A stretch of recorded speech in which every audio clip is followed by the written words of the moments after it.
Hello दोस्तों, welcome to my YouTube channel. दोस्तों मैं सोनू सर आपके सामने दोबारा हाजिर हूँ एक नए कंटेंट के साथ में। दोस्तों आई होप आप लोगों की तैयारी बहुत अच्छी चल रही होगी। आप लोगों ने ग्रामर का पूरा सेशन रिवीजन कर लिया होगा और उसी रिवीजन जो आपने रिवीजन किया है उसी के बेसिस पर मैं आपके लिए बहुत ही इंपॉर्टेंट क्वेश्चन सीरीज़ लेकर आया हूँ, जिसमें मैं एसएससी स्टेनो के टारगेट क्वेश्चंस को लेकर आया हूँ। और ये सारे के सारे क्वेश्चन प्रीवियस ईयर में आए हुए क्वेश्चन से होने वाले हैं।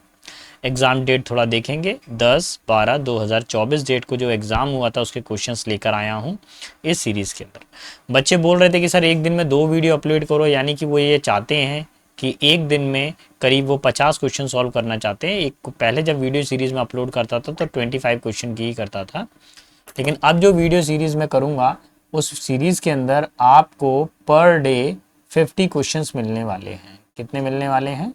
50 क्वेश्चंस आपको मिलने वाले हैं।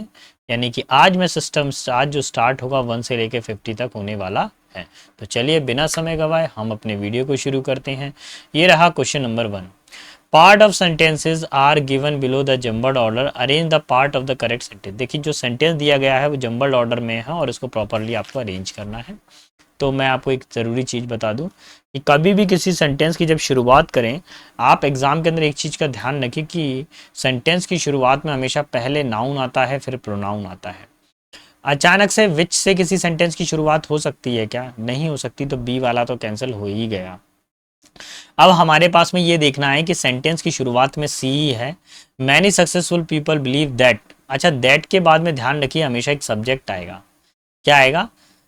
कई सारे लोगों का ऐसा मानना है कि that there is no failure in anybody's life, किसी के भी जीवन में कोई असफलता नहीं होती है। ये सेकंड सेंटेंस हो गया, सी के बाद में डी। और फिर आएगा A, they think there are some bitter learning experience. उनका ये मानना है कि कुछ कड़वे अनुभव होते हैं। Which over a period of time, जो समय के हिसाब से guide them to take good path, जिस समय के हिसाब से जिनको क्या मिलता है, एक अच्छा रास्ता मिलता है। सो option number 1 will be my final answer. Question number 2 पर आएंगे। आपको क्या करनी है? एरर फाइंड आउट करनी है। देखिए कभी भी सेंटेंस में एक वर्ड लिखा मिल जाए आपको रेक्टिफाई, आप ध्यान रखिए कभी भी रेक्टिफाई का मतलब होता है करेक्ट करना। अब मैं एक चीज नोटिस कर रहा हूँ 2024 के सेट के अंदर कि सभी सेट्स के अंदर जहां पे रेक्टिफाई वर्ड लिखकर आ रहा है तो वहां पे समझ लीजिए आर्टिकल से रिलेटेड एरर आ रही है। ठीक है, अब ये हमारे पास में कितने स्टेटमेंट्स हैं इसको थोड़ा सा देख लेंगे। हमारे पास में ये जो स्टेटमेंट है यहाँ पर फर्स्ट स्टेटमेंट दिया हुआ है, I visit mall yesterday, it had dash unique designer shop और एसेसरीज।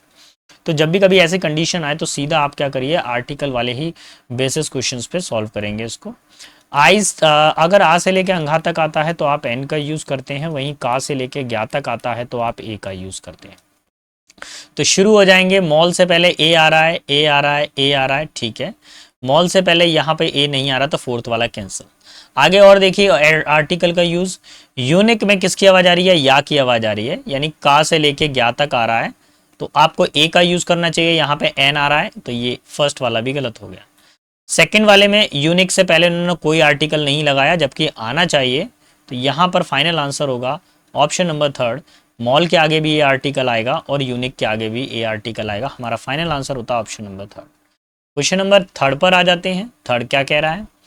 थर्ड वाले स्टेटमेंट को समझने के लिए पहले आपको स्ट्रक्चर को समझना पड़ेगा। हम अक्सर पेपर में हम लोग जो घर से पढ़कर जाते हैं, हम पढ़कर जाते हैं एक्टिव वॉइस से पेसिव वॉइस में जाना, लेकिन अब एग्जाम में क्या हो रहा है कि पेसिव वॉइस दे रखा है, आपको एक्टिव वॉइस में जाना है। तो वो भी कोई ज़्यादा टेंशन का काम नहीं है, वो भी बहुत आसान होने वाला है। वर के साथ में थर्ड फॉर्म आ रही है, ये वर आ रहा है और वर के साथ में थर्ड फॉर्म आ रही है, ठीक है। अब सबसे पहले आपको क्या करना है, यहाँ पे सीधा ये देखिए वर्ब की सेकंड फॉर्म किस किस में आ रही है। यहाँ तो वाज के साथ में मेकिंग आ रहा है, फर्स्ट कैंसिल होता है। सेकंड में मेड आ रहा है, इसको अभी होल्ड करके रखते हैं। यहाँ हैव आ रहा है, कैंसिल हो गया। यहाँ हैड आ रहा है, कैंसिल हो गया। सेकंड वाला ही हमारा फाइनल आंसर होगा, ऑप्शन नंबर 2। फोर्थ पर आ जाते हैं। फोर्थ क्या बोल रहा है? फोर्थ वाले में आपको दिए गए सेंटेंस का पेसिव वॉइस बनाना है। कैसे बनाएंगे? सबसे पहले एक्टिव वॉइस आ गया, then is, am, are, verb की फोर्थ फॉर्म, ये एक्टिव वॉइस है। हम इसका पेसिव वॉइस कैसे बनाएंगे? पहले हमको इज चाहिए, फिर एम, आर, बीइंग आएगा और वर्ब की थर्ड फॉर्म आएगी, ठीक है।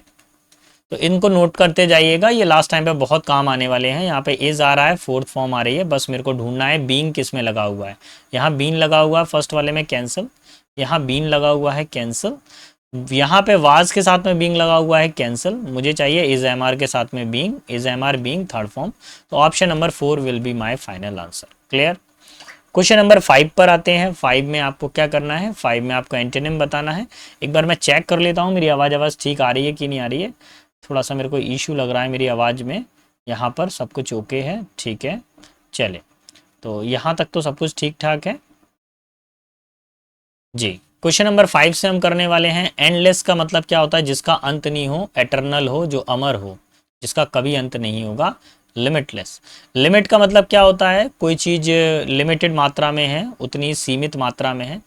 एनकम्पस का मतलब क्या होता है, किसी में समाहित होना, ठीक है, किसी के अंदर पहले से क्या होना, समाहित होना, समाहित होना, एनकम्पस। अच्छा, लिमिटलेस जो अनंत हो, जिसकी कोई लिमिट ना हो, इन्फिनिटी कह सकते हैं आप, इन्फिनिटी। एसोसिएट का मतलब होता है सहायक, हेल्पर। अब ध्यान से सुनिएगा, कोई चीज़ एंडलेस है, जो अनलिमिटेड है, उसका अपोजिट क्या हो जाएगा, limited. Option number 1 will be my final answer. Next question number जो 6 है वो इनडायरेक्ट स्पीच के बारे में चर्चा कर रहा है। सेंटेंस को आपको इनडायरेक्ट स्पीच में बदलना है। तो शी की जगह शी रहने वाला है। और ब्रावो वर्ड कभी भी आता है तो आप एप्लॉडिड का यूज़ करते हैं। किसका यूज़ करते हैं, एप्लॉडिड का यूज़ करते हैं। तो एप्लॉडिड फर्स्ट में है, सेकंड वाले में नहीं है, सेकंड को मैंने हटा दिया यहाँ से। थर्ड वाले में एप्लॉडिड है, ठीक है। हर आएगा, हर हर, फिर saying saying saying, inverted comma की जगह दैट दैट दैट। इतना तो सब कुछ ठीक है। अच्छा, यू का जो कनेक्शन बनेगा वो किससे बनेगा, हर से। इसलिए यहाँ पे ध्यान रखेंगे, सब्जेक्ट के रूप में शी आएगा, शी आएगा, शी आ रहा है, यहाँ तक भी ठीक है। मैं आपको एक चीज़ याद दिला देता हूँ, डायरेक्ट नरेशन से जब आप इनडायरेक्ट नरेशन जाते हैं, अगर डायरेक्ट नरेशन में आपके पास में हैज़ है, तो इनडायरेक्ट नरेशन बनाते समय आपको हैड में कन्वर्ट करना पड़ता है। फोर्थ वाला जो स्ट्रक्चर है वो हैड में कन्वर्ट है, जो कि गलत है। यहाँ डेड, ये गलत है। फर्स्ट फॉर्म जिसमें हैड लगा हुआ है वही हमारा फाइनल आंसर हो जाएगा। क्लियर। क्वेश्चन 7 पर आता हूँ। 7 पे क्या करना है, आपको डायरेक्ट स्पीच बनानी है। और डायरेक्ट स्पीच में क्या दिया हुआ है, little Sam requested to let him rest now. Little Sam ने रिक्वेस्ट की कि उसे आराम करने दें। तो ये उसका निवेदन है। जब निवेदन वाली बात आएगी तो अब बोला गया है कि लिटिल सैम ने रिक्वेस्ट की उसे आराम करने दे, तो ऐसा हो सकता है लिटिल सैम ने कहा कि मुझे आराम करने दें। ये ज़्यादा सही लग रहा है, डायरेक्ट उसके वर्ड ऐसे ही होंगे। तो लेट मी हो जाएगा, लेट मी रेस्ट हेयर, मुझे यहाँ पर आराम करने, सॉरी देयर। ओहो, कुछ कुछ गड़बड़ है। नहीं नहीं, ओके है, ठीक है, सब कुछ ठीक है। इसके अंदर हेयर का क्या बनता है, देयर बनता है।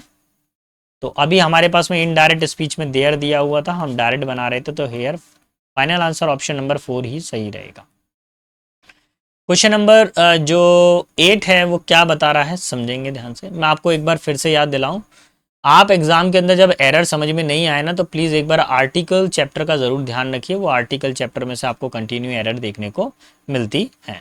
After flip through half dozen profiles with the same name, एक दर्जन एक ही जैसी नाम की प्रोफाइल को देखने के बाद में, he chances upon the Elena profile and he succeed in zero in on her now recognizable face. तो देखिए भैया, एक ही जैसे नाम थे जिसमें से वो एलिना नाम का किरदार ढूंढ रहा था, एलिना की फाइल ढूंढ रहा था। तो अब मुझे बताइए, डजन से पहले आप लोगों ने पढ़ा होगा ए हाफ डजन, पढ़ा होगा आप लोगों ने। तो हाफ डजन ये तो नहीं होगा यहाँ पर, हाफ ए डजन ये तो होने की संभावना है। एक बार चेक कर लें अपन। आफ्टर, आफ्टर के बाद में आईएनजी का यूज़ करना चाहिए, तो ये बात तो कंफर्म है कि यहाँ पर आईएनजी आएगा, आईएनजी आएगा, आईएनजी थ्रू, ठीक है। हाफ, एक दर्जन प्रोफाइल्स को देखने, आधा दर्जन प्रोफाइल को देखने के बाद में, तो आर्टिकल तो भैया एक ही में यूज़ हुआ। ऑप्शन नंबर 2 ही मेरा फाइनल आंसर होगा, बाकी सारे के सारे गड़बड़ हो जाएंगे। ठीक है, कोई दिक्कत है यहाँ तक समझने में। मैं अब आगे की तरफ बढ़ता हूँ, नेक्स्ट कंडीशन की तरफ आता हूँ। क्वेश्चन नंबर 9 पर, 9 पे जंबल ऑर्डर आपको बनाना है, और कैसे बनाना है 9 पे जंबल ऑर्डर उसको देखते हैं। देखिए सेंटेंस में जो आपको ध्यान रखना है कि पहले तो आप प्रॉपर ऑप्शंस को समझिए। Often once fail to grab the chance, अक्सर एक व्यक्ति फेल हो जाता है चांस को ग्रैब करने में। Life often gives a one single chance to flourish, जीवन एक मौका देता है आपको सुधरने का। Getting a chance to do good is not easy, अच्छा करना आसान नहीं है। If you get a chance to grab it, अगर आपको चांस मिलता है तो ग्रैब करिए। तो इसका मतलब ये है कि ये जो सेंटेंस है फोर्थ वाला, ये पहला सेंटेंस नहीं हो सकता। यदि आपको चांस मिलता है तो ग्रैब करिए, यानी कि डी ऑप्शन तो हटा दीजिए जिसमें डी आ रहा है। अब ए या बी से फैसला होने वाला है। अचानक ऑफन से तो कोई सेंटेंस कभी स्टार्ट नहीं होता है, तो बी से ही बात कंफर्म हो गई कि सेंटेंस शुरू होने वाला है। Life often gives you one single chance to flourish, जीवन अक्सर आपको एक मौका देता है अपने जीवन को सुधारने का। फिर आएगा C, getting a chance to do good is not easy, अच्छा समय, अच्छा मौका मिलना, अच्छा बनना एक आसान काम नहीं होता और कठिन काम होता है ये। फिर उसके बाद में थर्ड आ गया, often one fails to grab the chance, अक्सर एक आदमी मौका छोड़ देता है। And if you get a chance to grab it and give your best, अगर आपको किस्मत अगर आपको मौका दे रही है कुछ अच्छा करने का तो प्लीज़ उसको करिए। सो option number 1 will be my final answer. Question number 10 पर आता हूँ। यहाँ पर आपको सिनोनिम बताना है। प्लेंटीफुल का मतलब क्या होता है? कोई चीज़ बहुत ज़्यादा मात्रा में हो, बहुत बड़ी मात्रा में हो, प्रचुर मात्रा में होना। अच्छा, फॉन्डेंट क्या होता है? जैसे केक है, ठीक, ये हमारे पास में केक है, कैंडल्स लगी हुई हैं इसके ऊपर ये। अच्छा, केक को डेकोरेट करने के लिए उसके ऊपर कुछ रेड कलर के कुछ क्या करते हैं, ऐसे जो लीची टाइप का कुछ रख देते हैं, उसको क्या बोला जाता है? फॉन्डेंट बोला जाता है। क्या बोला जाता है? फॉन्डेंट बोला जाता है। स्टिंगी का मतलब होता है माइजर, यानी कि कंजूस व्यक्ति। अबेंडेंट का मतलब क्या होता है? कोई चीज़ बहुत अधिक मात्रा में है हमारे पास में। सो option number 3 will be my final answer. और कोऑर्डिनेट का मतलब क्या होता है? जो सेम जैसे एक संगत का हो, एक ही जैसे विचार के हों, एक जैसी धारा के हों। सो option number 3 will be my final answer. ठीक है, बढ़ता हूँ आगे की तरफ, क्वेश्चन नंबर 11 की तरफ पर। 11 में क्या करना है आपको? स्पॉटिंग एरर कर पता करनी है। सेंटेंस दिया हुआ है, if you don't find any error, sorry sorry sorry, ये तो इसी के अंदर ही है, ये कुछ गड़बड़ हो गया। यहाँ से सेंटेंस है ऑप्शन 1 से। I have bought a house in Jalandhar, मैंने जलंधर में एक घर खरीदा। House is in a rural area. देखिए, मैंने जलंधर में एक घर खरीदा और वो घर कहाँ पर था? ग्रामीण क्षेत्र में था। तो जब एक ही घर की चर्चा 2 बार की गई हो और सेकंड टाइम जब दबाव देकर उसी पहले वाले घर के बारे में चर्चा की गई हो तो फिर दा का यूज़ करना चाहिए। सो ऑप्शन नंबर जो सी जो ऑप्शन है किस में आ रहा है? ऑप्शन नंबर 4 में आ रहा है। तो यही मेरा फाइनल आंसर होगा। ठीक है, क्योंकि सी वाले पार्ट में एरर है ना, और सी वाला पार्ट कहाँ लिखा हुआ है? फोर्थ वाले ऑप्शन में। अब ये मत समझना सी है तो मैं थर्ड टिक कर दूं, थर्ड में तो बी लिखा हुआ है जो कि गलत है। क्वेश्चन नंबर 12 पर आते हैं। 12 क्या बोल रहा है? जंबल सेंटेंस आपको बनाने हैं। Select the option that give you the correct logical sequence, और आपको एक ऐसा सेंटेंस सेलेक्ट करना है जो आपको लॉजिकल सीक्वेंस बिल्कुल सही दे। The king cobra is the largest venomous snake. अच्छा ठीक है, किसी के नाम से ही तो पहले कंडीशन शुरू होगी। कभी भी किसी का इंट्रोडक्शन होता है तो उसके नाम से होता है, तो ये बात कंफर्म है कि ए से सेंटेंस शुरू होगा। ए से कौन सा है सेंटेंस भैया? ऑप्शन नंबर बी है जिसमें ए से सेंटेंस शुरू हो रहा है।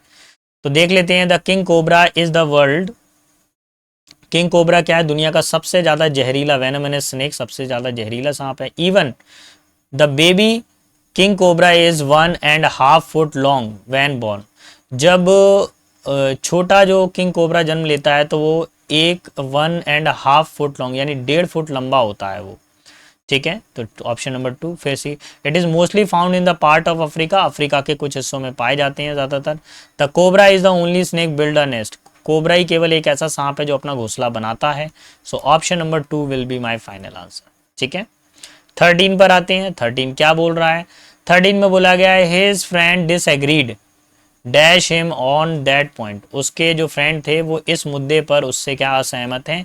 तो ध्यान रखिए, एग्री आ जाए या डिसएग्री आ जाए और उसके बाद में आ जाए पर्सन, तो आपको किसका यूज़ करेंगे? ऑप्शन नंबर 4 का यानी विद का आप लोगों को यूज़ करना चाहिए। ठीक है, नेक्स्ट क्वेश्चन पर आते हैं 14 पर। 14 क्या कह रहा है? 14 में आपको इनडायरेक्ट स्पीच बतानी है, तो शुरू करेंगे my father my father my father my father my father. Sad की जगह सैड रहने वाला है, टोल्ड हट जाएगा। ऑप्शन 2 कैंसिल करिए, टोल्ड हट जाएगा। ऑप्शन 3 कैंसिल करिए। इन्वर्टेड कॉमा की जगह दैट, नेहा की जगह नेहा। और यहाँ पे जो शैल आ रहा है, ध्यान से सुनेंगे, शैल का जब आप इनडायरेक्ट स्पीच बनाते हैं तो वो किस में कन्वर्ट होता है, शुड में कन्वर्ट होता है। फोर्थ वाले में देखिए विल आ रहा है जो कि गलत है, केवल फर्स्ट वाला ही मेरा सही एप्रोप्रिएट आंसर होने वाला है, ऑप्शन नंबर 1। तो ये एक फ्री हिट क्वेश्चन था, डायरेक्ट इनडायरेक्ट नरेशन का, इतना सिंपल आपको दिया था, किया जा सकता था। क्वेश्चन नंबर 15 पर आएंगे। 15 पे आपको एक्टिव फॉर्म बतानी है दिए गए सेंटेंस की। तो पहले आप फॉर्मूला जान लीजिए, एक्टिव वॉइस में क्या होता है, हैड प्लस V3 होता है, और वहीं पैसिव वॉइस में आपके पास में क्या होता है, हैड बीन प्लस V3 होता है। तो बस शुरू हो जाइए, यहाँ पर क्या रहा, हैड, यहाँ पे बीन और यहाँ पे थर्ड फॉर्म। एक्टिव वॉइस बनाना है आपको तो मेरे को हैड ढूंढना पड़ेगा और वर्ब की थर्ड फॉर्म ढूंढनी पड़ेगी। यहाँ हैव आ रहा है, फर्स्ट वाला कैंसिल, गलत। ऑप्शन 2 में विल आ रहा है, गलत। ऑप्शन 3 में वुड आ रहा है, ये भी गलत। Had plus V3, option number 4 हमारा फाइनल आंसर लगने वाला है, ऑप्शन नंबर 4। चलिए तो बढ़ता हूँ क्वेश्चन नंबर 16 की तरफ पर। देखिए मेरी पढ़ाने की स्पीड हमेशा थोड़ा तेज़ रहती है, रीज़न ये है कि अब आपके पास में उतना समय नहीं है कि हम लोग बिल्कुल स्लो मोशन में चलें। अब आपके पास में समय कम है, डेटा ज़्यादा है, हमको ज़्यादा से ज़्यादा रिवीजन करना और एक फास्ट रिवीजन की ज़रूरत है। अगर आप मेरे वीडियो को देख रहे हैं तो उसको एज अ रिवीजन वीडियो देखिए, और ग्रामेटिकल पोर्शन आई होप आप लोगों ने पहले से पढ़ लिया होगा, कहीं ना कहीं किसी ना किसी टीचर से पढ़ लिया होगा, तो इसको आप केवल एक रिवीजन बैच के रूप में देखिए, एक रिवीजन के तौर पे देखिएगा। Technology hasn't left anything behind, technology अपने पीछे कुछ भी नहीं छोड़ती है, इट हैज़ ऑलमोस्ट एवरीथिंग, उसके पास लगभग हर चीज़ है। From the phones we use the medicine we consume, जिन फ़ोन का हम लोग प्रयोग कर रहे हैं, जिन दवाइयों को हम खा रहे हैं, it is all product of technology, ये सब क्या टेक्नोलॉजी का प्रोडक्ट है। तो देखिए टेक्नोलॉजी का अगर एक तरफ से देखें, एविक्टेड, एविक्टेड का मतलब क्या होता है, किसी को बेदखल कर देना, है ना, बाहर निकाल देना किसी कंपनी से। डिसलॉज्ड का मतलब भी क्या होता है, लॉज से बाहर निकाल देना, बेदखल कर देना। इफेक्ट का मतलब होता है परिणाम होता है, और अफेक्ट का मतलब होता है प्रभाव होता है। तो मेरा आंसर होना चाहिए अफेक्टेड। टेक्नोलॉजी ने क्या किया है, सबको अफेक्ट किया हुआ है, सो option number first will be my final answer. चलिए नेक्स्ट बढ़ता हूं अगले क्वेश्चन में। आपको एक्टिव वॉइस में सेंटेंस को कन्वर्ट करना है। तो अब बस ये देखिए, यहाँ पर हैज़ बीन आ रहा है ना, हैज़ बीन के साथ में थर्ड फॉर्म आ रही है। तो जब हैज़ बीन के साथ में थर्ड फॉर्म आ रही है तो इसका मतलब ये है पैसिव वॉइस। जब आप इसका एक्टिव वॉइस बनाएंगे तो अब आपको चाहिए होगा हैज़ या हैव प्लस वर्ब की थर्ड फॉर्म चाहिए होगी, ये आपको ज़रूरत होगी। अच्छा कैसे बनाएंगे, तो सबसे पहली बात, सेंटेंस में ये शुरुआत वाले सेंटेंस में कोई चेंजमेंट नहीं करेंगे, बिकॉज तक ये वैसी का वैसे ही रहने वाला है। यहाँ वाज लगा हुआ है, इसको हटाइए। यहाँ एम अपसेट लगा हुआ है, ठीक है, एम अपसेट लगा है, ठीक है। यहाँ हैव बीन लगा हुआ है, ये गलत है, और बिकॉज की जगह बिकॉज रहेगा। अब मैं आपको एक चीज़ बता दूं, माई सेल फोन हो गया ऑब्जेक्ट, हैज बीन ये हो गई थर्ड फॉर्म। यहाँ पर ना बाय प्लस सब्जेक्ट आना चाहिए था, जो कि गायब है। तो जब सब्जेक्ट गायब होता है ना, तब हम समवन को सब्जेक्ट मानते हैं, समवन को इमेजिनरी सब्जेक्ट माना, हैज़ आ रहा है, हैज़ आ रहा है, हैज़ के साथ में चाहिए थर्ड फॉर्म, हमको बीन नहीं चाहिए क्योंकि बीन तो ऑलरेडी क्वेश्चन में दिया हुआ है। Option number 2 will be my final answer. Question number 18 पर आता हूँ। 18 क्या बोल रहा है, he was publicly scorned due to the predilection for the luxuries items. अच्छा, प्रेडिलिक्शंस का मतलब क्या होता है, किसी भी चीज़ के लिए काफ़ी ज़्यादा मतलब आकर्षण होना, क्या होना, किसी भी चीज़ के लिए आकर्षण होना, प्रेडिलिक्शन का मतलब। तो उसको लग्जरी चीज़ों के बहुत ज़्यादा पसंद है, जिसके कारण जैसे मान लीजिए कोई एक्टर है, वो बहुत ज़्यादा लग्जरी चीज़ें पहन रहा है, या उसके लग्जरी चीज़ों के कारण पब्लिक के अंदर उसको क्या माना है, पब्लिक क्या करती है, उसके ऊपर टॉन्ट कसती है। तो एक्सट्रीमली इंडिफरेंस बिल्कुल अलग होना, ऑब्जर्वेंट नेचर ऑब्जर्वेंट होना, ड्रीमी मेडिटेशन नहीं, स्पेशल थिंकिंग कोई एक विशेष आकर्षण या विचार, ऑप्शन नंबर 1। क्वेश्चन नंबर 19 पर आएंगे। 19 में क्या दिया हुआ है, आपको दिए गए सेंटेंस को एक्टिव वॉइस में कन्वर्ट करना है। तो पहले समझ लीजिए कहाँ कहाँ पर कैसा कैसा कंटेंट रखा हुआ है, फिर आप उसको एक्टिव वॉइस में कन्वर्ट करेंगे। वाज आ रहा है, थर्ड फॉर्म आ रही है, ठीक है, ये ऑब्जेक्ट हो गया, was third form, by Samira subject हो गया। फिर सेकंड सेंटेंस स्टार्ट हो रहा है, द फायर ऑब्जेक्ट है, वाज थर्ड फॉर्म आ रही है रिपोर्टेड, और मिथिला ये सब्जेक्ट हो गया। अगर मैं आपको एक चीज बताऊं, आपको मालूम है कि वर्ब की सेकंड फॉर्म पेसिव वॉइस बनाते समय किस में कन्वर्ट होती है, वाज या वर थर्ड फॉर्म में कन्वर्ट होती है। तो पहले से उन लोगों ने कन्वर्ट करके दिया हुआ है पेसिव वॉइस, आपको बनाना है एक्टिव वॉइस, बस वर्ब की सेकंड फॉर्म ढूंढना चालू करिए। यहाँ रिपोर्ट्स फर्स्ट फॉर्म हो गया, ये गलत हो गया। ओपन सेकंड फॉर्म है, और यहाँ पर वाज बीइंग आ गया, ये गलत हो गया सेकंड वाला। थर्ड वाले में देखिए ओपन ठीक है, मिथिला रिपोर्टेड द फायर, ये भी ठीक है, लेकिन एक प्रॉब्लम है, यहाँ बीच में वैन आ रहा है, यहाँ पे एंड आ रहा है, तो ये गलत है। फिफ्थ वाला सही है, वाज ओपनड का केवल ओपनड हो जाएगा, और वाज रिपोर्टेड का केवल रिपोर्टेड हो जाएगा, वैन की जगह पे वैन बना रहेगा। Option number 4 clear. चलिए 20 पर आ जाते हैं। 20 में क्या दिया हुआ है, आपको एक मुहावरा बताना है। एट द 11th आवर, यानी कि अंतिम क्षणों में। एट द 11th आवर का मतलब क्या होता है, अंतिम क्षणों में, ठीक है, ये होता है एट द 11th आवर का मतलब। अब इसमें से देख लीजिए, एट द प्रेजेंट टाइम वर्तमान समय में, at the break of time समय के मध्य भाग में, एट द डिस्टेंस दूरी पर, at the last possible moment. अंतिम क्षणों में या आखिरी समय पर पेशेंट को डॉक्टर के पास ले जाया गया, जिससे डॉक्टर सही समय पर उसका इलाज कर पाया पेशेंट का। Option number 1। 21 पर आ जाते हैं। 21 क्या कह रहा है, आपको इनडायरेक्ट नरेशन बनाना है 21 पर।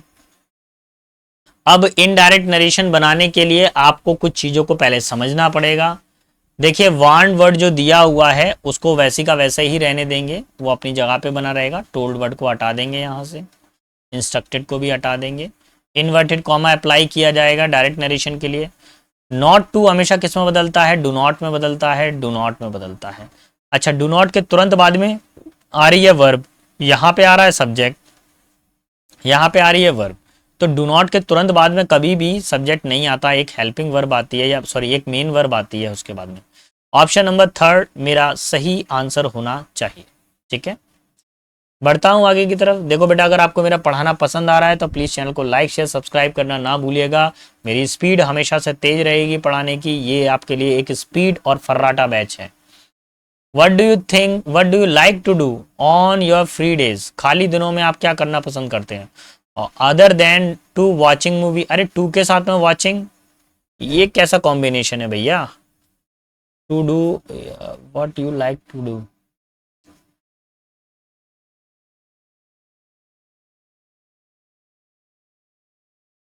अच्छा टू को अंडरलाइन कर रखा है इन्होंने। अच्छा, अगर टू को अंडरलाइन नहीं करते ना तो मैं फिर वॉच को अंडर कर लेता आंसर। वॉच नहीं हो सकता मेरा, वॉचेस भी नहीं हो सकता, हैविंग वॉच भी नहीं हो सकता। फाइनल आंसर होगा ऑप्शन नंबर 2, वॉचिंग मूवीज, ठीक है।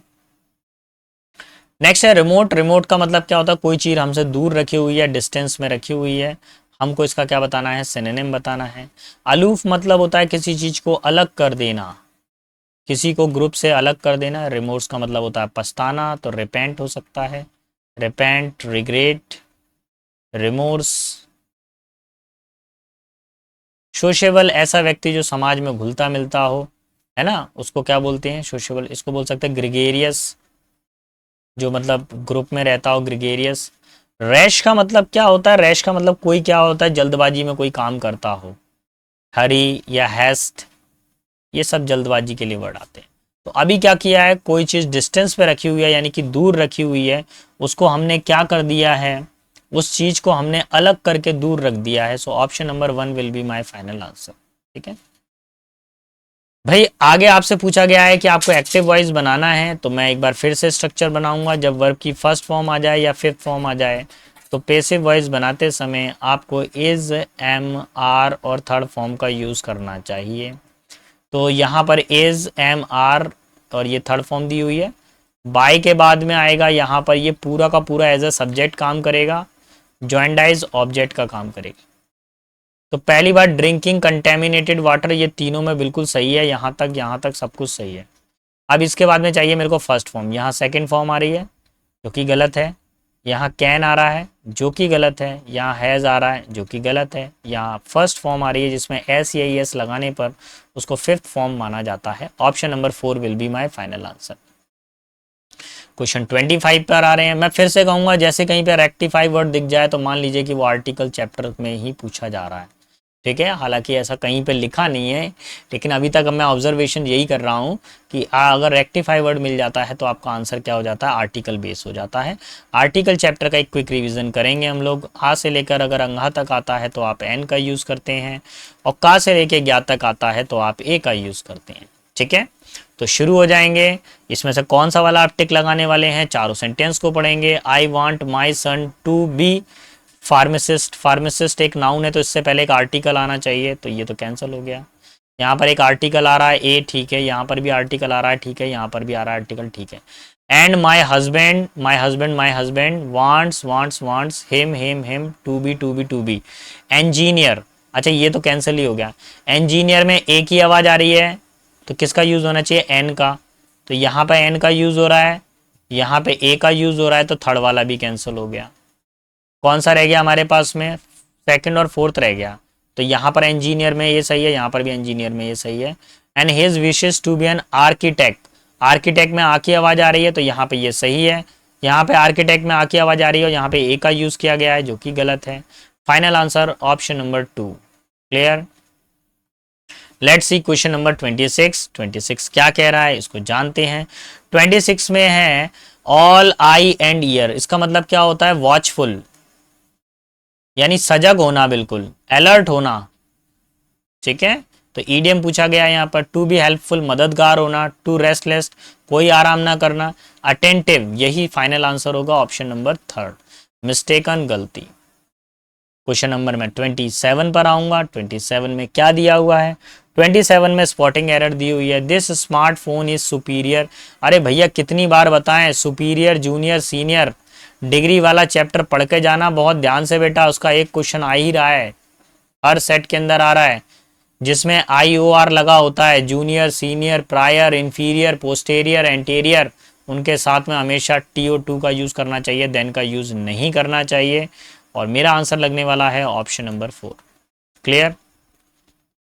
बढ़ता हूं आगे किस तरफ, क्वेश्चन नंबर 28 की तरफ पर। Akash would be staying to his uncle's palace during holiday. Holiday के दौरान वो अंकल के जो घर है वहां पर रहेगा। स्टे के साथ में टू नहीं आता, स्टे के साथ में एट प्रपोजिशन का यूज करना चाहिए। तो final answer option number 4। Clear. चलिए 29 पर आएंगे। 29 पे कभी भी अगर ये मार्क दिख जाए, ये वाला, इसको एक्सक्लेमेटरी मार्क बोलते हैं, तो सेंटेंस में सभी जगह पे एक्सक्लेम्ड आता है।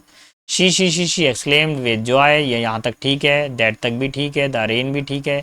द रेन तक सब कुछ ठीक ठाक चल रहा है भैया, यहाँ तक मतलब कोई अपन को चेंज नहीं करना।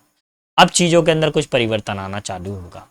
इज दिया हुआ है, इज का पास्ट टेंस बताइए क्या बनता है, वाज बनता है। इज का इनडायरेक्ट नरेशन क्या बनता है, वाज बनता है। यहाँ हैड बीन दिया है, कैंसल। यहाँ हैज़ बीन दिया हुआ है, कैंसल। यहाँ इज दिया हुआ है, cancel. Option number 4 will B final answer. देखो देखने में कितना डरावना लग रहा था, और जिनको कंसेप्ट पता था उनके लिए बहुत आसान था ये। क्वेश्चन 30 पर आता हूँ। 30 पे आपको एंटेनिम बताना है। एंटेनिम में जो वर्ड दिया हुआ है डिप्लोर। डिप्लोर मतलब क्या होता है, किसी की क्रिटिसाइज करना, किसी की निंदा करना, किसी की आलोचना करना। ठीक है, कहीं ना कहीं उसको अपशब्द कहना किसी के बारे में, तो एब्यूज भी कह सकते हैं इसको आप। रेडिक्यूल का मतलब क्या होता है, किसी का मजाक उड़ाना, किसी की कॉमेडी करना। या मॉक, मॉक का मतलब भी मजाक होता है। प्रोलॉन्ग, किसी चीज को बढ़ाना यानी कि लेंथन। डिकोड का मतलब क्या होता है, मीनिंग, अंडरस्टैंड मीनिंग, अंडरस्टैंड समझना, या अंडरस्टैंड मीनिंग कोई अर्थ को समझना प्रॉपरली। रेलिश का मतलब क्या होता है, किसी चीज का आनंद उठाना या लुफ्त उठाना, किसी चीज को एंजॉय करना। तो अब मुझे ये बताइए, मेरे को चाहिए एंटोनिम। क्रिटिसाइज होता है आलोचना करना, किसी के बारे में बुरा भला कहना। और रेलिश का मतलब क्या होता है, स्वादिष्ट और एंजॉयमेंट वाली चीज। ठीक है, ऑप्शन नंबर 4। जो वर्ड अंडरलाइन है उसका आपको प्रॉपर मीनिंग बताना है। सुमन फील्ड अशेम्ड, सुमन को बहुत ज़्यादा शर्मिंदगी, शाई about the admitting his fault before his boss. अपने बॉस के सामने शर्मिंदगी और को महसूस करना पड़ा उसको, अपनी गलती को मानने के लिए। तो पहला वर्ड क्या है, एक्सल्टेड। एक्सल्टेड का मतलब होता है किसी चीज़ को लेकर काफ़ी प्राउड फील होना। सैड का मतलब आपको मालूम ही है, निराश हो, काफ़ी ज़्यादा इनडिफरेंट हो। ठीक है, ग्लूमी हो जाए, निराश हो गया वो काफ़ी ज़्यादा। अच्छा, ब्रेजन का मतलब क्या होता है, ब्रेजन का मतलब क्या होता है, जिसको कोई शर्म ना हो, मतलब बेशर्म टाइप का हो जो व्यक्ति, है ना, तो जिसकी कोई इज्जत ना हो, बेशर्म टाइप का व्यक्ति हो, तो उसको क्या बोलते हैं, ब्रेजन बोला जाता है। और फिर बोला गया है एम्ब्रेस। एम्ब्रेस का मतलब क्या होता है, किसी चीज़ को लेकर काफ़ी ज़्यादा शर्मिंदगी महसूस करना, शर्मिंदा महसूस करना। Option number 1 will be my final answer. Clear. चलो क्वेश्चन 32 पर आते हैं। 32 क्या बोल रहा है, आपको जो ईडियम दिया हुआ है इसका आपको अर्थ बताना है। The winners performance was head and shoulder above all participant in the dance competition. Dance competition में जो उसकी जो परफॉर्मेंस थी वो सबकी परफॉर्मेंस से हेड एंड शोल्डर, हेड और शोल्डर यानी कि सबसे शरीर का सबसे कैसा भाग है, सबसे ऊंचा वाला भाग है, सबसे अच्छा भाग है, तो वर्स तो नहीं होगा, वर्स मतलब बेकार। Well informed and current trend नहीं। कॉट बिटवीन टू अल्टरनेटिव्स, दो ऑप्शंस के बीच में फंसना। मच बेटर देन अनदर, दूसरे वाले से पहले वाले की परफॉर्मेंस अच्छा होना। Option number 1। अब आते हैं क्वेश्चन नंबर 33 पर, जिसका आपको पैसिव वॉइस बताना है। मैं एक बार यहाँ पर फॉर्मूला बनाऊंगा। जब भी वर्ब की सेकंड फॉर्म आए तो पैसिव वॉइस बनाते समय आपको वाज या वर के साथ में थर्ड फॉर्म लगाना चाहिए। तो बस उसी चीज़ का ध्यान रखेंगे। यहाँ पे वाज के साथ बींग आ रहा है जो कि गलत है। देखो ओपन कौन सी फॉर्म हो गई, सेकंड फॉर्म हो गई। यहाँ वाज के साथ बींग आ रहा है, गलत है। इज ओपन, ये भी गलत है। यहाँ वाज ओपन, मेरे को चाहिए था वाज के साथ में थर्ड फॉर्म आनी चाहिए जो कि आ रही है। सो ऑप्शन नंबर 3 मेरा करेक्ट है। फोर्थ वाले को और देख लेते हैं, इज बीइंग लगा हुआ है तो ये गलत है, मैं थर्ड वाले को टिक करूंगा। क्वेश्चन नंबर 34 पर आते हैं। आपको एक सिनोनिम बताना है, जो वर्ड अंडरलाइन है उसका। Why don't you come visit us sometime, आप हमसे मिलने कभी क्यों नहीं आते हैं या हमको देखने क्यों नहीं आते हैं। तो विजिट का मतलब होता है मिलना या किसी को देखना। Option number 2 will be my final answer. अच्छा, एल्यूड का मतलब क्या होता है, किसी को अवॉइड करना, अनदेखा करना। स्नब का मतलब क्या होता है, किसी की उपेक्षा करना, किसी को क्रिटिसाइज करना, आलोचना करना किसी की। इग्नोर का मतलब क्या होता है, किसी को अनदेखा कर देना, ठीक है, किसी को रिफ्यूज कर देना, रिफ्यूज, डिनाई, रिजेक्ट, ये सारे के सारे वर्ड हो जाते हैं। Option number 2 will be my final answer. अब भैया ये थोड़ा सा ध्यान रखेंगे, क्या लिखा हुआ है, part of the sentence are given below the jumbled order. जो सेंटेंस के पार्ट हैं वो सब क्या है, जम्बल्ड ऑर्डर में। Select the option that gives their correct logical sequence and forms a meaningful sentence. आपको एक ऐसे सेंटेंस का चयन करना है जो लॉजिकल मीनिंग देता हो। फिर क्या बोला गया, the first part zombie are not real is fixed. बोल रहे हैं कि ये वाला फर्स्ट पार्ट तो पहला सेंटेंस का स्टार्टिंग है, ये फिक्स्ड है, इसको नहीं बदलना। अब बदलना किसको है, देखो बहुत ध्यान से। ज्यादातर बच्चे सोच रहे होंगे अरे सर ये तो कहीं पी का ही तो पार्ट नहीं है। बेटा ये पी वाले का पार्ट नहीं है, ये तो फिक्स्ड है, इसको नहीं बदल सकता। पी के लिए इतना पार्ट दिया हुआ है यानी ऑप्शन पीछे बने हुए हैं। फिर क्यू के लिए ये दिया हुआ है, आर के लिए ये वाला पार्ट दिया हुआ है और एस के लिए ये वाला पार्ट दिया हुआ है, यानी सब कुछ अपोजिट डायरेक्शन में दे रखा है। आपको बहुत ध्यान से करिएगा। अक्सर गड़बड़ क्या हो जाती है, बच्चे सोचते हैं ये पी लगा हुआ है तो पी के अकॉर्डिंग ये वाला होना चाहिए। नहीं बेटा, ये पोर्शन होता ही नहीं है, गलत होता है ये। चलिए, जॉम्बी सुना होगा आप लोगों ने, जॉम्बी वर्ड। जॉम्बी में क्या होता है, एक व्यक्ति जो पागल जैसी आदतें करने लगता है, लोगों का खून करने लगता है या खून पीने लगता है। ठीक है, तो ये एक वायरस हो सकता है, जॉम्बी का एक वायरस के रूप में ही माना गया है और ह्यूमन बॉडी के अंदर एंटर होने के बाद में वो कुल मिला के हत्यारा जैसा बन जाता है। तो सेंटेंस की शुरुआत में सबसे पहले क्या होना चाहिए, देखेंगे ध्यान से। Zombie are not real, zombie real नहीं है बट स्पेशल, लेकिन बहुत स्पेशल है वो। ठीक है, तो पहला आर आ गया। आर के बाद में पी आएगा, sound effects, special sound effects. फिर उसके बाद में रुको रुको रुको,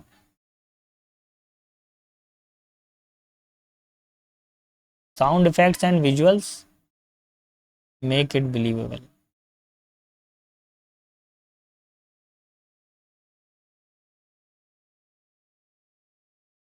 देखो जॉम्बी क्या है, रियल नहीं है। जॉम्बी क्या है, रियल नहीं है। लेकिन फिर क्या बोला गया है, लेकिन साउंड इफेक्ट और विजुअल से उनको क्या बना दिया जाता है, रियल बना दिया जाता है। ठीक है, तो इसलिए लोग क्या करते हैं, उनके ऊपर भरोसा करते हैं। Option number 1। 36 पे देखेंगे error. They decided to consult a lawyer, उन्होंने फैसला किया कि एक लॉयर से कंसल्ट करेंगे। As soon as they reach their home. देखिए पहला सेंटेंस पास्ट टेंस में है, तो दूसरा सेंटेंस भी किस में होना चाहिए, पास्ट टेंस में होना चाहिए। ठीक है, option number third will be my final answer. 37 पर आ जाइए। 37 पे सिनोनिम है, वर्ड है हमारे पास में क्वेंड्री। और क्वेंड्री का मीनिंग क्या होता है, बहुत ध्यान से समझेंगे। क्वेंड्री में जो वर्ड होता है इसका मतलब होता है एम्बिगस, ठीक है, दुविधा को दर्शाता है। डिलेगमा का मतलब भी क्या होता है, किसी चीज को लेकर दुविधा होना। ठीक है, मैंने इसको याद करने का तरीका बताया, दिल की सुनूं कि माँ की सुनूं मैं। ठीक है, option number one will be final answer. ठीक है, हार्मनी का मतलब होता है शांति। सॉल्यूशन का मतलब होता है किसी भी चीज का सॉल्यूशन करना। सर्टेनिटी का मतलब होता है निश्चितता, तो ये तो नहीं हो सकता, ऑप्शन नंबर वन। 38 पर देखेंगे, आपको फिल इन द ब्लैंक बनाना है। At the site of the police, जैसे पुलिस की दृष्टि पड़ी, the thief ran away in dash. Thief क्या, भाग गया, यानी पलक झपकते ही भाग गया। पलक झपकने के लिए कौन सा वर्ड होता है, in the blink of an eye. पलक झपकते ही वो भाग गया। ठीक है, बैक ऑफ एन आई नहीं होगा, स्पार्कलिंग नहीं होगा, कोर नहीं होगा। Option number four will be my final answer. 39 पे देखते हैं, 39 पे क्या करना है, पेसिव वॉइस आपको बनाना है। पैसिव वॉइस बनाते समय ध्यान रखिएगा, आप कभी भी अगर एक्टिव वॉइस में मस्ट आ जाए तो मेरे को एक चीज बताइए, मस्ट का पैसिव वॉइस क्या बनेगा, मस्ट बी बनेगा। अब पूरा सेंटेंस कतई पढ़ने की जरूरत नहीं है, बस इतने से आंसर निकाल लीजिए। यहाँ एस टू बी आ रहा है, गलत है। यहाँ वर आ रहा है, गलत है। यहाँ पर मस्ट बी आ रहा है, ठीक है, यही तो हमको चाहिए था कि मस्ट बी के बाद में थर्ड फॉर्म आए, तो यही आंसर है। ऑप्शन नंबर फोर ये गलत है। ठीक है, क्वेश्चन नंबर 40 पर आ जाते हैं। टर्न अ डी फियर का मतलब क्या होता है,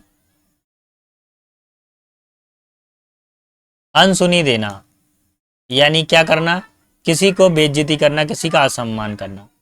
डिपेंड ऑन नहीं होगा, डिफीट नहीं होगा, क्या होगा, डिसरिगार्ड होगा। Option number third will B final answer.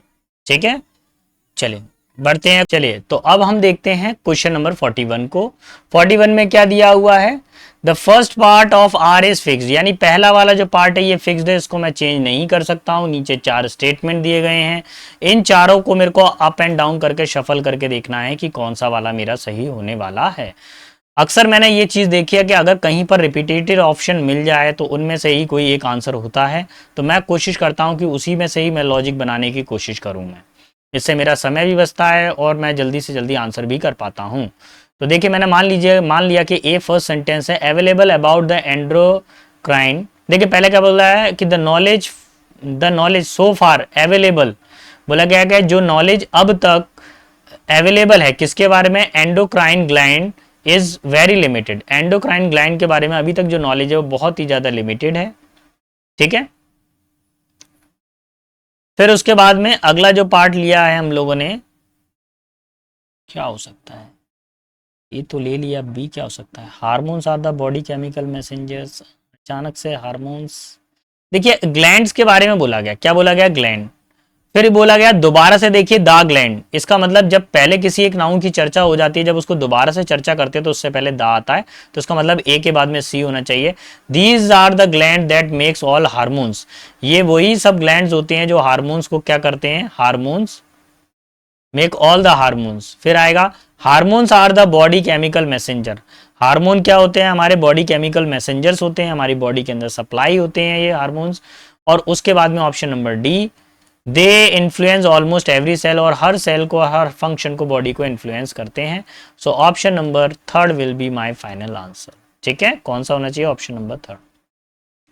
42 पर आ जाते हैं। Mrs Lisa suggested that we should purchase the property. अच्छा, सजेस्टेड कभी भी आए तो ध्यान रखिए लेटेस्ट से सेंटेंस स्टार्ट होता है, ये इसकी टेक्निक और ट्रिक है। कभी भी सजेस्टेड वर्ड आए तो जो डायरेक्ट नरेशन होती है हमेशा लेटेस्ट में बदलेगी, तो आंसर ऑप्शन नंबर वन, बाकी सब में नहीं बदलेगी, ये सब छोड़ दीजिएगा।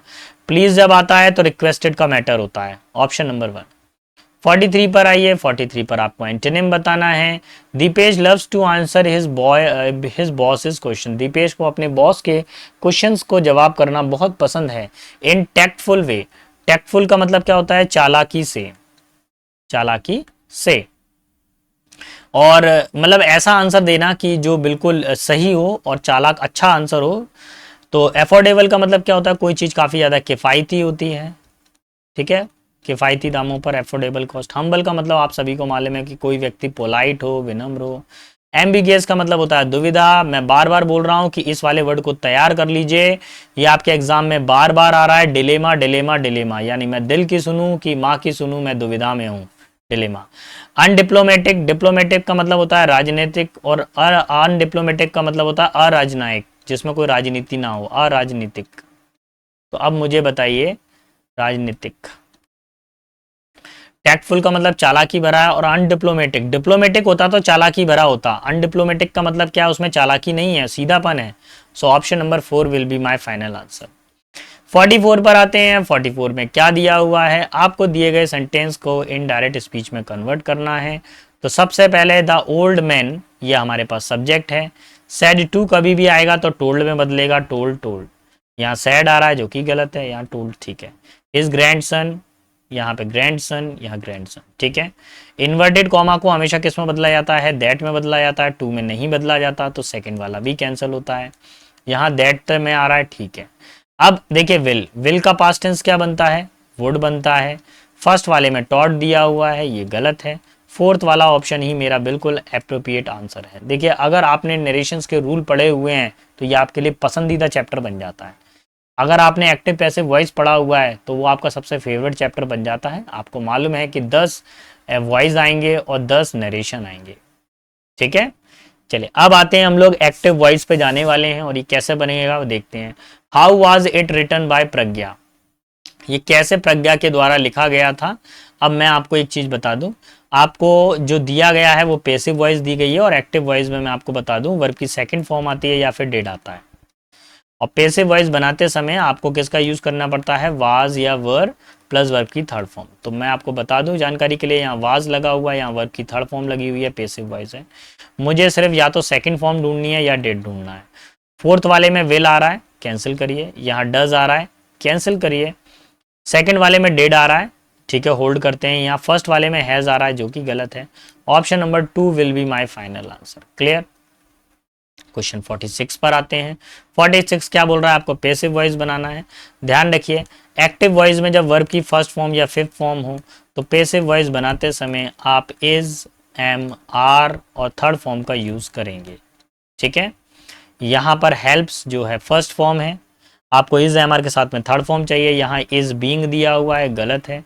वाज बीइंग दिया हुआ है, गलत है। वाज हेल्प्ड दिया हुआ है, गलत है।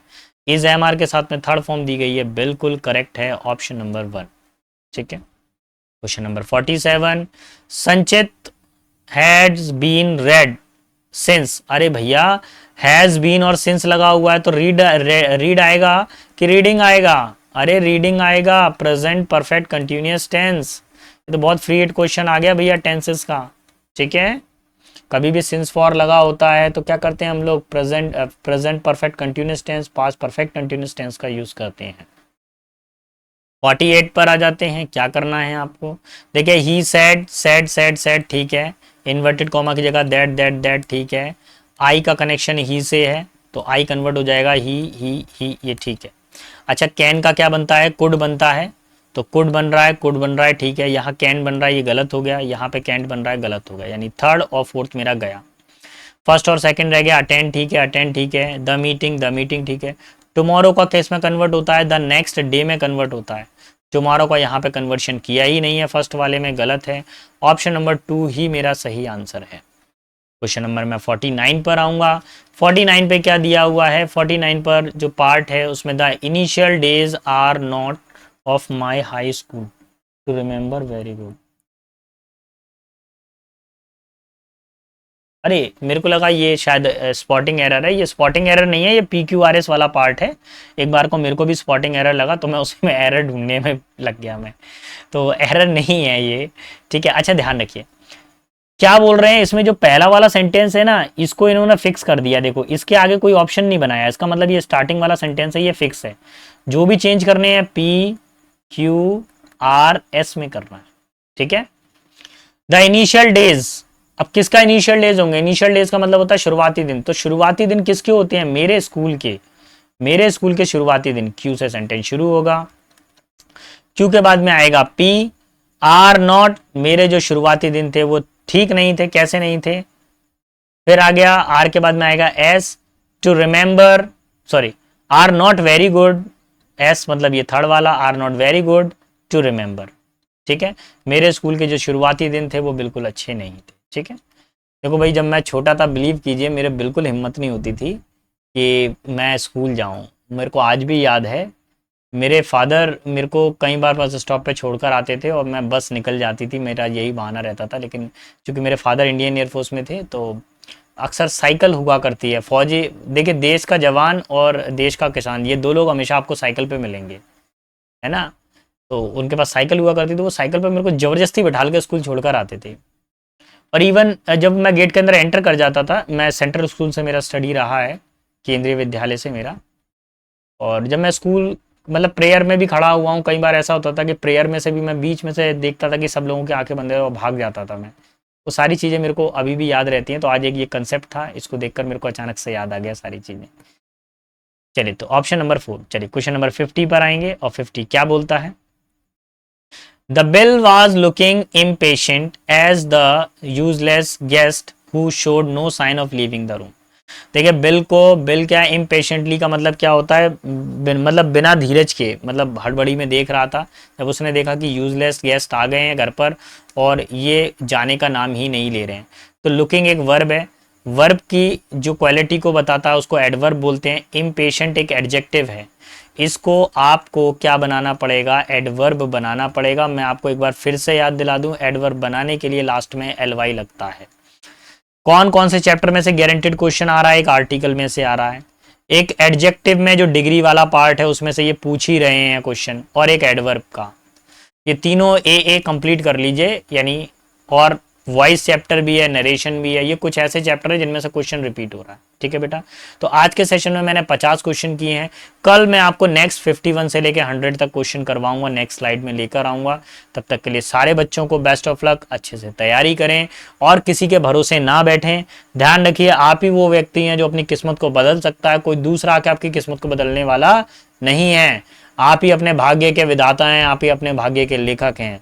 तो किसी प्रकार के इस उलझन में ना रहें कि क्या होगा क्या होगा क्या होगा। जो आपने पढ़ा है, जितना आपने पढ़ा है वही आपको मिलने वाला है। तो तब तक के लिए सारे बच्चों को best of luck, best of luck, best of luck. मिलता हूं नेक्स्ट वीडियो में।